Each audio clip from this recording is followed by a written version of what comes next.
The best comedy. ఒక సినిమాతో మనం కంపేర్ చేయొద్దు కానీ ఆయన సినిమాతోనే కంపేర్ చేద్దాం. అంటే ఆయన సినిమా అంటే త్రివిక్రమ్ గారి సినిమాతోనే కంపేర్ చేద్దాం. కలేజా కంటే ది బెస్ట్ ఇచ్చినాడు.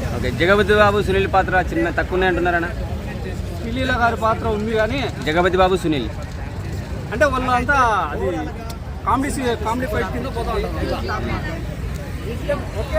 సినిమా ఉంది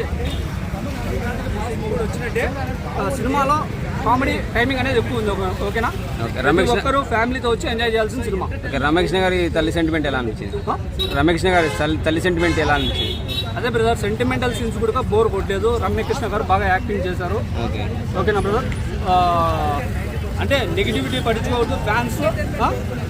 ఫ్యాన్స్ కానీ ప్రతి ఒక్క తెలుగు ఆడియన్ కానీ ఒక ప్లెజెంట్ మైండ్తో వచ్చి చూసే కనుక సినిమా అర్థమవుతుంది. విక్రమ్ గారి డైలాగులు పంచ్ డైలాగులు పడ్డాయా? పంచ్ డైలాగ్స్ అంత సినిమాలో పెట్టలేదు కానీ స్టోరీకి ఎక్కువ ఉందన్నమాట.